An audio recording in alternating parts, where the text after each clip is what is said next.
Hare Krishna, bienvenidos a todos, continuando con la lectura del Krishna Book. Krishna, Krishna, Krishna, Krishna, Krishna, Krishna, Krishna, He.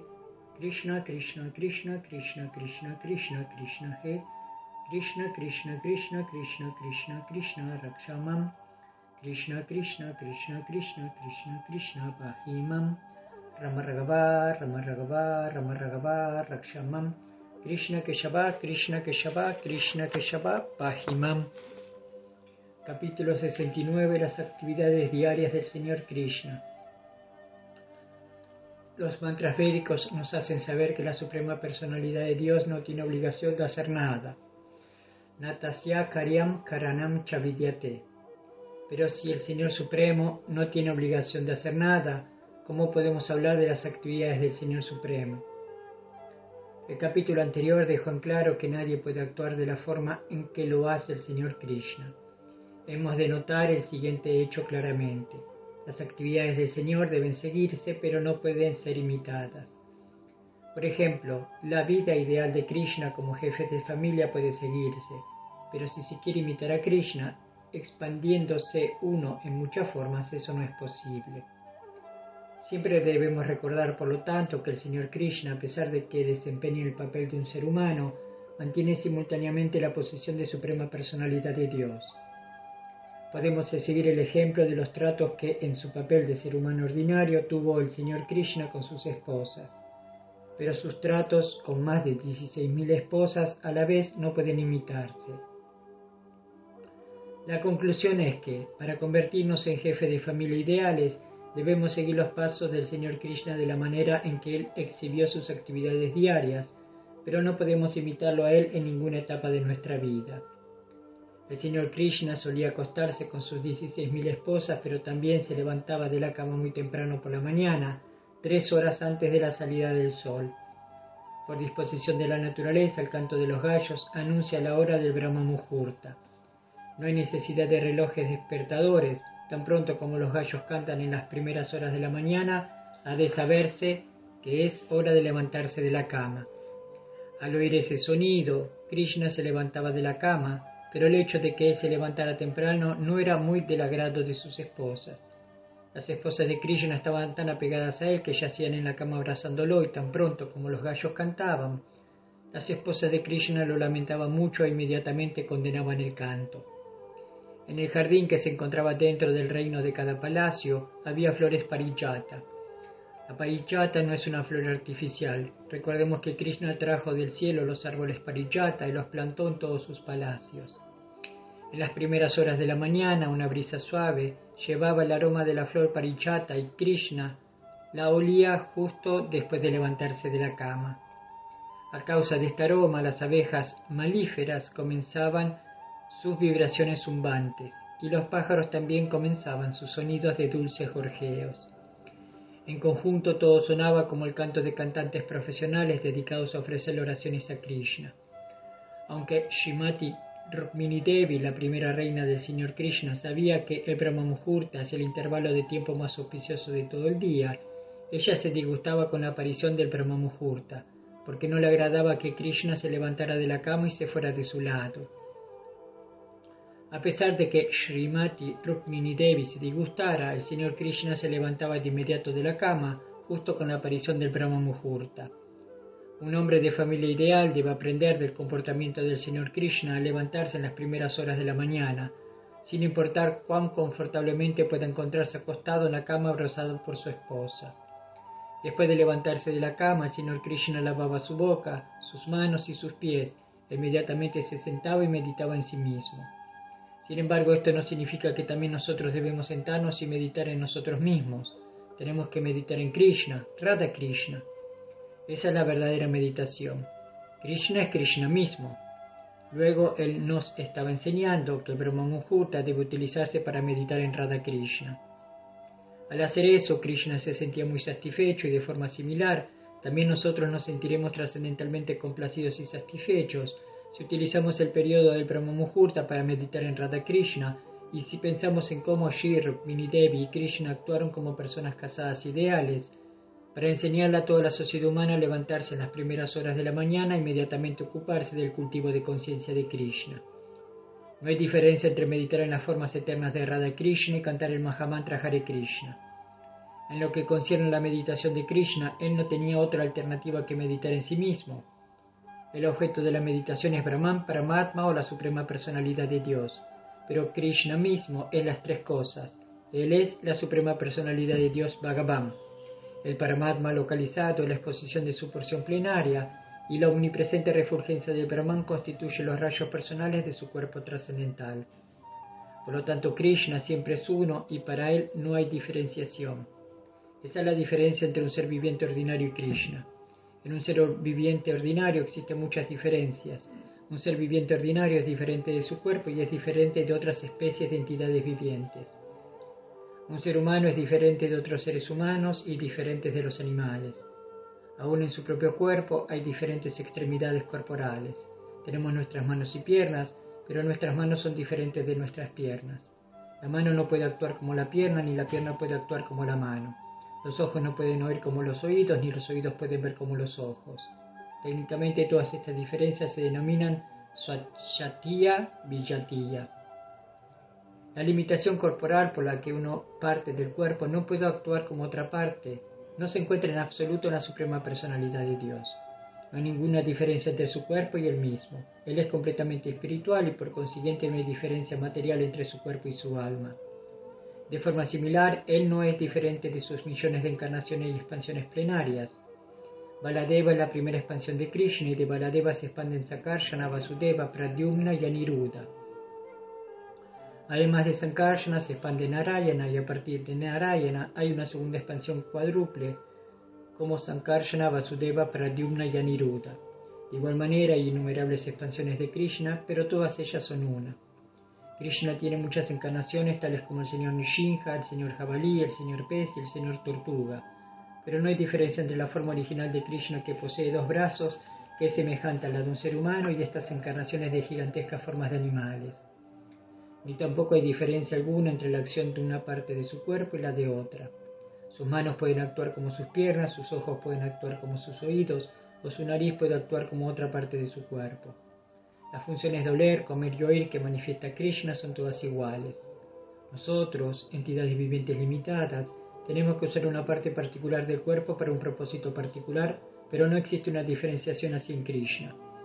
En el Brahma Samhita se dice Angani Yasya Sakalendriya Briti, con un miembro de su cuerpo, él puede ejecutar las actividades de cualquier otro miembro de sí mismo. En consecuencia, mediante un estudio analítico de Krishna y de su persona, se concluye que él es el todo completo. Así pues, cuando él medita, lo hace en sí mismo. La automeditación ejecutada por hombres ordinarios, la cual se designa en sánscrito como Soham, simplemente es una imitación. Krishna puede meditar en sí mismo porque él es el todo completo, pero nosotros no podemos imitarlo a él y meditar en nosotros mismos. Nuestro cuerpo es una designación, mientras que el cuerpo de Krishna no es una designación. El cuerpo de Krishna también es Krishna. En Krishna no existe nada que sea ajeno a él. Cualquier cosa que haya en Krishna también es Krishna. Por consiguiente, él es la existencia suprema, indestructible y completa, o la verdad suprema. La existencia de Krishna no es una existencia relativa. Todo lo que no es Krishna es una verdad relativa, pero Krishna es la suprema verdad absoluta. Krishna no depende de nada más que de sí mismo para su existencia. Sin embargo, nuestra existencia es relativa. Por ejemplo, solo podemos ver cuando hay luz del sol, de la luna o de la electricidad. Nuestra vista, por lo tanto, es relativa, y la luz del sol, de la luna y de la electricidad también es relativa. Esos agentes se denominan iluminadores, solamente porque los vemos así. Pero la dependencia y la relatividad no existen en Krishna. Sus actividades no dependen del juicio de ninguna otra persona, y él tampoco depende de la ayuda de ninguna otra persona. Él se encuentra más allá de la existencia de los limitados tiempo y espacio, y debido a que él es trascendental al tiempo y al espacio, la ilusión de Maya, cuyas actividades son limitadas, no lo puede cubrir. En la literatura védica encontramos la afirmación de que la Suprema Personalidad de Dios tiene potencias múltiples. Debido a que todas esas potencias son emanaciones de él, no hay diferencia entre él y sus potencias. No obstante, cierto filósofo dice que cuando Krishna viene, él recibe un cuerpo material. Pero aun si se acepta que cuando él viene al mundo material, él adquiere un cuerpo material, Debe concluirse también que debido a que la energía material no es diferente de él, ese cuerpo no actúa de forma material. En el Bhagavad Gita se dice en consecuencia que él aparece mediante su potencia interna Atma Maya. A Krishna se le llama el Supremo Brahman debido a que él es la causa de la creación, la causa de la manutención y de la disolución. El señor Brahma, el señor Vishnu y el señor Shiva son diferentes expansiones de estas cualidades materiales. Todas estas cualidades materiales pueden actuar sobre las almas condicionadas, pero no hay tal acción y reacción sobre Krishna, debido a que estas cualidades son todas simultáneamente una con él y diferentes de él. Krishna mismo es únicamente Sachitananda Vigraha, la forma eterna de bienaventuranza y conocimiento, y debido a su grandeza inconcebible, a él se le llama el Brahman Supremo. Su meditación en Brahman, en Paramatma o en Bhagavan es solamente en sí mismo, y en ninguna otra cosa más allá de sí mismo. La entidad viviente ordinaria no puede imitar esa meditación. Después de su meditación y en las primeras horas de la mañana, el señor iba regularmente a bañarse con agua clara y santificada. Luego se cambiaba de ropa y se ponía ropa limpia, se cubría con un manto y se ocupaba entonces de sus funciones religiosas diarias. De sus muchos deberes religiosos, el primero era ofrecer oblaciones en el fuego de sacrificio y cantar silenciosamente el mantra Gayatri. El señor Krishna, actuando como el hombre de familia ideal, ejecutaba sin desviación todas las funciones religiosas de un hombre de familia. Cuando se hacía visible la salida del sol, el Señor ofrecía oraciones específicas al dios del sol. Se describe que el dios del sol y otros semidioses que se mencionan en las escrituras védicas son los diferentes miembros del cuerpo del Señor Krishna, y es deber del hombre de familia ofrecer respetos a los semidioses y a los grandes sabios, así como también a los antepasados. Como se dice en el Bhagavad Gita, el Señor no tiene ningún deber específico que ejecutar en este mundo. Aún así, Él actúa tal como un hombre ordinario que vive una vida ideal dentro de este mundo material. El Señor ofrecía respetos a los semidioses de acuerdo con los principios rituales védicos. El principio regulativo mediante el cual se adora a los semidioses y a los antepasados se llama Tarpana, que significa complaciente. Puede que los antepasados de uno tengan que recibir un cuerpo en otro planeta, pero por la ejecución de este sistema Tarpana, ellos se vuelven muy felices donde quiera que estén. Es deber del hombre de familia hacer que los miembros de su familia se sientan felices, y por seguir este sistema Tarpana, él puede hacer que sus antepasados también se sientan felices. Como el perfecto y ejemplar hombre de familia, el señor Sri Krishna seguía este sistema Tarpana y ofrecía respetuosas reverencias a los miembros mayores y superiores de su familia. Su siguiente deber era dar vacas a los brahmanas a manera de caridad. El señor Krishna solía dar hasta 13.084 vacas. Cada una de ellas estaba adornada con una cubierta de seda y un collar de perlas. Sus cuernos estaban cubiertos con un enchape de oro y sus cascos tenían un enchape de plata. Todas estaban llenas de leche porque tenían consigo a sus terneros primogénitos y eran muy dóciles y tranquilas. Cuando a los brahmanas se les daba las vacas como caridad, también se les daba hermosas ropas de seda, y a cada uno se le daba una piel de venado y suficiente cantidad de granos de ajonjolí. El Señor generalmente se le conoce como Go Brahmana Hitayacha, lo cual significa que su primer deber es velar por el bienestar de las vacas y de los brahmanas. Por ello, él solía dar vacas como caridad a los brahmanas con adornos y enseres opulentos. Luego, deseando el bienestar de toda entidad viviente, él tocaba artículos auspiciosos tales como la leche, fuego, miel, ghee, la mantequilla clarificada, oro y joyas. A pesar de que el Señor es muy hermoso por naturaleza debido a la perfecta figura de su cuerpo trascendental, aún así se vestía con ropas de color amarillo y se ponía su collar de joyas Kaustuba. Él usaba guirnaldas de flores, untaba su cuerpo con la pasta de sándalo y se adornaba con cosméticos y ornamentos similares. Se dice que los propios ornamentos se embellecían al ser colocados en el cuerpo trascendental del Señor. Después de adornarse de esa manera, el Señor miraba luego las estatuas de mármol de la vaca y el ternero y visitaba templos de Dios o de semidioses tales como el Señor Shiva. Había muchos brahmanas que iban a ver al Señor Supremo diariamente antes de desayunarse. Ellos estaban ansiosos de verlo y él les daba la bienvenida. Su deber era complacer a todas las clases de hombres pertenecientes a las diferentes castas, tanto de la ciudad como del recinto del palacio. Él hacía que se sintieran felices, satisfaciéndoles sus diferentes deseos y cuando el Señor los veía felices, él también se sentía muy complacido. Las guirnaldas de flores, las nueces de betel, la pasta de sándalo y los otros cosméticos fragantes que se le ofrecían al Señor eran distribuidos por él, primero a los brahmanas y miembros mayores de la familia, luego a las reinas, a continuación a los ministros, y si todavía quedaba algo, lo empleaba para su propio uso personal. Pero el momento en el que el Señor terminaba todas estas actividades y deberes diarios, su áuriga Taruka llevaba con su maravillosa cuadriga, se paraba ante el Señor con las manos juntas, insinuando que la cuadriga estaba lista y el Señor salía del palacio y se iba de viaje. Luego el Señor, acompañado por Uddhava y Satyaki, viajaba en la cuadriga tal como el dios del sol viajaba en su cuadriga por la mañana, apareciendo en la superficie del mundo con sus deslumbrantes rayos. Cuando el Señor estaba a punto de irse de sus palacios, todas las reinas lo miraban con gestos femeninos. El Señor respondía a sus saludos con sonrisas, atrayendo tanto sus corazones que sentían una intensa separación de él. Después el Señor iba a la casa de asambleas conocida como Sudharma. Debe recordarse que la casa de asamblea Sudharma fue tomada del planeta celestial y restablecida en la ciudad de Dwarka. La particularidad específica de la casa de asambleas era que todo aquel que entrara en ella se liberaba de los 6 tipos de tormentos materiales: hambre, sed, lamentación, ilusión, vejez y muerte. Estas son las redes de la existencia material, y en tanto uno permaneciera en esa casa de asambleas de Sudharma, no sería infectado por estas 6 redes materiales. El Señor se despedía en todos los 16.000 palacios y de nuevo se volvía a uno y entraba en la casa de asamblea Sudharma en una procesión juntamente con otros miembros de la dinastía Yadu. Después de entrar en la casa de asambleas, él solía sentarse en el excelso trono y se observaba que de él emanaban rayos deslumbrantes de refulgencia trascendental. En medio de todos los grandes héroes de la dinastía Yadu, Krishna se asemejaba a la luna llena que aparece en el cielo rodeada por múltiples luminares. En la casa de asambleas había bufones, bailarines, músicos y bailarinas, todos profesionales, y tan pronto como el Señor se sentaba en su trono, ellos comenzaban sus funciones respectivas para complacer al Señor y ponerlo de buen humor.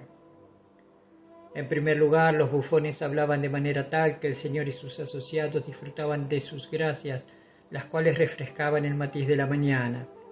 Luego los actores dramáticos desempeñaban sus papeles y las bailarinas de ballet exhibían separadamente sus movimientos artísticos. Todas estas funciones estaban acompañadas por el toque de tambores meridanga y por los sonidos de la vina y de flautas y campanas, seguidas por el sonido de patbaj, otro tipo de tambor. Juntamente a estas vibraciones musicales se añadía también el sonido auspicioso de la caracola. Los cantantes profesionales llamados sutas y magatas cantaban y otros ejecutaban su arte de danzar. De esa manera, como devotos, ellos ofrecían oraciones respetuosas a la suprema personalidad de Dios. Algunas veces los brahmanas eruditos presentes en esa asamblea cantaban himnos védicos y se los explicaban al público lo mejor que podían, y a veces algunos de ellos recitaban viejas narraciones históricas de las actividades de reyes sobresalientes. El Señor, acompañado por sus asociados, sentía mucho placer en oírlos.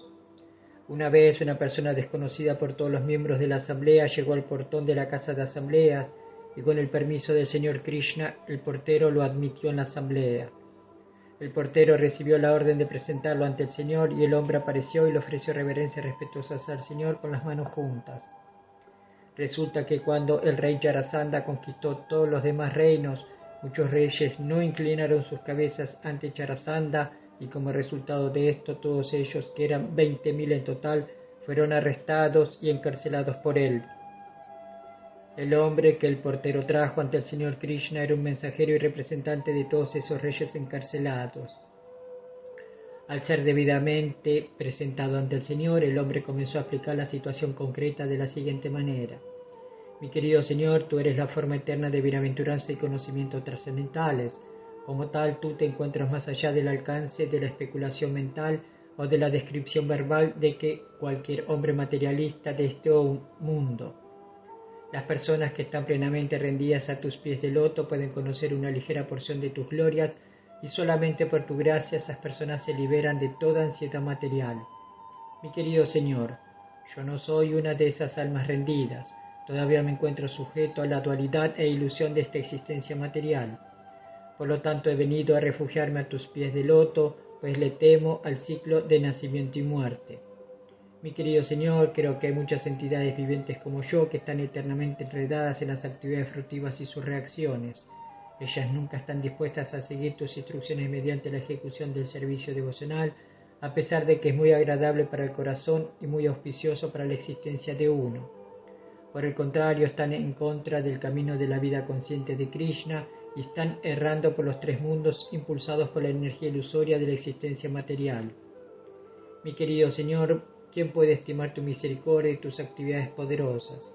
Siempre estás presente con la fuerza insuperable del tiempo eterno, ocupado en impedir el cumplimiento de los deseos infatigables de los materialistas, quienes repetidamente quedan confundidos y frustrados por ello. De modo que te ofrezco mis respetuosas reverencias a ti en tu forma del tiempo eterno. Mi querido Señor, tú eres el propietario de todos los mundos y tú has encarnado junto con tu expansión plenaria, Señor Balarama. Se dice que tu aparición en esta encarnación tiene como propósito proteger a los fieles y destruir a los herejes. Bajo tales circunstancias, ¿cómo es posible que herejes como Jarasandha puedan ponernos en condiciones de vida tan deplorables en contra de tu autoridad? Estamos perplejos ante la situación y no podemos comprender cómo puede ocurrir algo así. Puede que Jarasandha ha sido delegado para ocasionarnos estos problemas a causa de nuestras malas acciones del pasado, pero hemos oído decir en las escrituras reveladas que todo aquel que se rinda a tus pies de loto, de inmediato se vuelve inmune a las reacciones de la vida pecaminosa. Por consiguiente, yo he sido delegado por todos los reyes encarcelados para ponernos de todo corazón a tu merced y esperamos que ahora su señoría nos dé completa protección. Hemos llegado ahora a la verdadera conclusión de nuestras vidas. Nuestras posiciones de reyes no son más que las recompensas a nuestras actividades piadosas pasadas, así como el haber sido encarcelados por Jarasandha es el resultado de nuestras actividades impias pasadas. Comprendemos ahora que las reacciones tanto de las actividades piadosas como de las impias son temporales y que nunca podremos ser felices en esta vida condicionada. Las modalidades de la naturaleza material nos otorgan el cuerpo material y a causa de esto estamos llenos de ansiedades. La condición material de la vida solo implica soportar la carga de este cuerpo muerto. Como resultado de las actividades fructivas hemos sido sometidos así pues a ser bestias de carga de estos cuerpos y obligados por la vida condicionada, hemos renunciado a la agradable vida de conciencia de Krishna. Ahora nos damos cuenta de que somos las personas más tontas de todas. Nos hemos enredado en la red de la reacción material a causa de nuestra ignorancia. Por consiguiente hemos venido al refugio de tus pies de loto, los cuales pueden erradicar de inmediato todos los resultados de la acción fructiva y así liberarnos de la contaminación de los dolores y placeres materiales. Querido Señor, debido a que ahora somos almas rendidas a tus pies de loto, puedes liberarnos del aprisionamiento de la acción fructiva, llevado a cabo mediante la forma de Jarasandha. Querido Señor, tú sabes que Jarasandha posee el poder de 10.000 elefantes y con ese poder nos ha encarcelado tal como un león hipnotiza a un rebaño de ovejas. Mi querido Señor, ya has luchado con Jarasandha 18 veces consecutivas, de las cuales los has derrotado 17 veces, superando su posición extraordinariamente poderosa. Pero en tu 18ª lucha exhibiste tu comportamiento humano y por ello pareció que fuiste derrotado. Mi querido Señor, sabemos muy bien que Jarasandha no puede derrotarte en ningún momento, pues tu poder, fuerza, recursos y autoridad son todos ilimitados. Nadie puede igualarte ni superarte. La aparente derrota a manos de Jarasandha en la 18ª batalla no era más que una exhibición de comportamiento humano. Desafortunadamente, el tonto de Jarasandha no pudo comprender tus trucos y desde entonces se ha envanecido con su poder y prestigio materiales. Específicamente nos ha arrestado y encarcelado sabiendo bien que como devotos tuyos estamos subordinados a tu soberanía. Ahora he explicado nuestra terrible situación y vuestra señoría puede pensar y hacer lo que desee. Como mensajero y representante de todos esos reyes encarcelados, he presentado mis palabras ante vuestra señoría y he presentado las oraciones que os dedicamos. Todos los reyes están muy ansiosos de veros para poder todos rendirse personalmente a vuestros pies de loto. Mi querido Señor, sed misericordioso con ellos y actuar en pro de su buena fortuna. En el mismo momento en el que el mensajero de los reyes encarcelados presentaba su súplica ante el Señor, también llegó el gran sabio Nárada. Debido a que él era un gran santo, su cabello era deslumbrante como el oro, y cuando entró en la casa de asamblea parecía que el dios del sol estaba personalmente presente en medio de ella. El Señor Krishna es el amo digno de recibir la adoración incluso del Señor Brahma y el Señor Shiva. Aún así, tan pronto como vio que el sabio Narada había llegado, se levantó de inmediato, juntamente con sus ministros y secretarios, para recibir al gran sabio y ofrecerle sus respetuosas reverencias, inclinando su cabeza. El gran sabio Narada tomó un asiento cómodo y el Señor Krishna lo adoró con todos los enseres, como lo requiere la recepción usual que debe dársele a una persona santa. Mientras trataba de satisfacer a Naradaji, el Señor Krishna habló las siguientes palabras con su voz dulce y natural. Mi querido gran sabio, entre los semidioses, creo que ahora todo está bien dentro de los tres mundos. Tú estás perfectamente capacitado para viajar por todas partes del espacio sideral y de los sistemas planetarios superiores, intermedios e inferiores de este universo. Afortunadamente, cuando nos encontramos contigo, muy fácilmente podemos obtener de vuestra santidad información de todas las noticias de los tres mundos, pues dentro de esta manifestación cósmica del Señor Supremo no hay nada que pueda ocultársele a tu conocimiento. Tú lo sabes todo y en consecuencia deseo hacerte unas preguntas. ¿Se encuentran bien los Pándavas y cuáles son los planes actuales del rey Yudhishthira? Por favor, ¿me puedes informar lo que quieren hacer ahora? El gran sabio Narada habló de la siguiente manera. Mi querido Señor, has hablado acerca de la manifestación cósmica creada por el Señor Supremo, pero yo sé que tú eres el Creador omnipresente. Tus energías son tan extensas y inconcebibles que aún personalidades poderosas como Brahma, el amo de este universo particular, no pueden medir tu poder inconcebible. Mi querido Señor, tú estás presente en la forma de la superalma en el corazón de todos mediante tu potencia inconcebible, así como el fuego que está presente en todos, pero que nadie puede ver directamente. En la vida condicionada, toda entidad viviente se encuentra dentro de la jurisdicción de las tres modalidades de la naturaleza material. Por ello, con sus ojos materiales son incapaces de ver tu presencia en todas partes. Sin embargo, por tu gracia muchas veces he visto la acción de tu potencia inconcebible, y por lo tanto cuando me pides noticias de los Pándavas, las cuales no te conoces en absoluto, no me sorprende tu pregunta. Mi querido Señor, mediante tus potencias inconcebibles creas esta manifestación cósmica, la mantienes y luego la disuelves. Este mundo material, a pesar de ser una representación sombra del mundo espiritual, parece ser real solo en virtud de tu potencia inconcebible. Nadie puede comprender lo que planeas hacer en el futuro. Tu posición trascendental siempre les resulta inconcebible a todos. En lo que a mí respecta, únicamente puedo ofrecerte mis respetuosas reverencias una y otra vez. En el estado en el que se tiene solo conocimiento proveniente del concepto corporal, todos están impulsados por los deseos materiales. En consecuencia, todos desarrollan nuevos cuerpos materiales uno tras otro en el ciclo de nacimiento y muerte. Absorto en ese concepto de la existencia, uno no sabe cómo salirse de ese enjaulamiento que es el cuerpo material.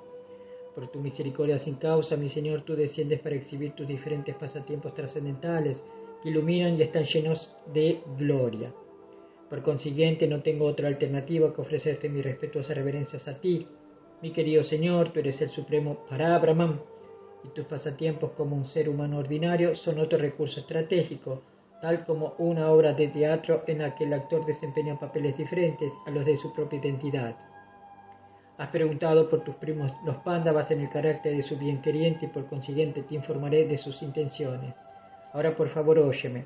En primer lugar, permíteme informarte que el rey Yudhishthira tiene toda la opulencia material que se puede alcanzar en el sistema planetario más elevado, Brahmaloka. Él no tiene opulencia material a la cual aspirar y aún así él quiere ejecutar sacrificios, raja suya solamente para obtener tu compañía y complacerte.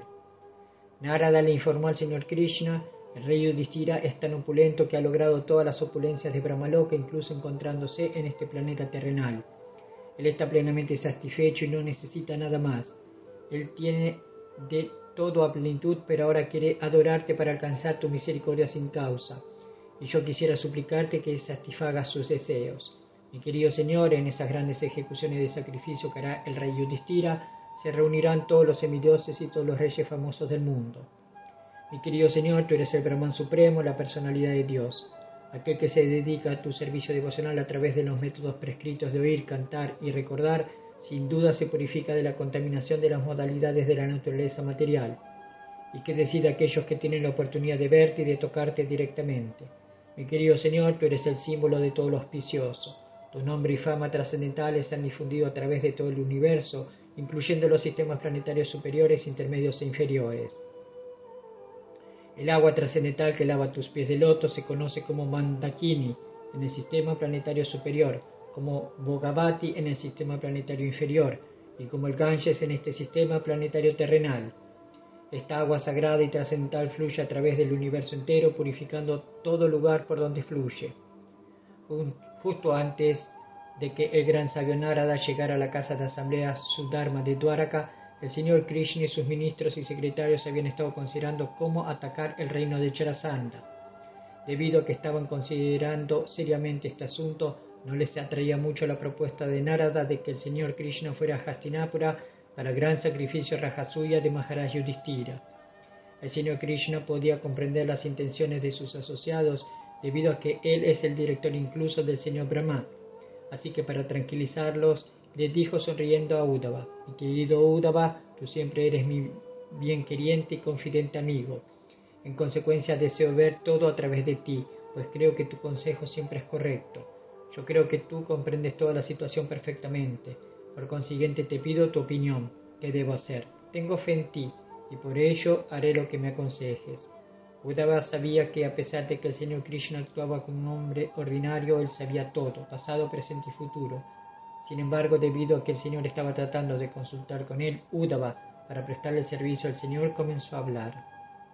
Así termina el significado de Bhaktivedanta del 69º capítulo del libro Krishna titulado Las actividades diarias del señor Krishna. Srila Prabhupada Ki Jai. Hari Bol.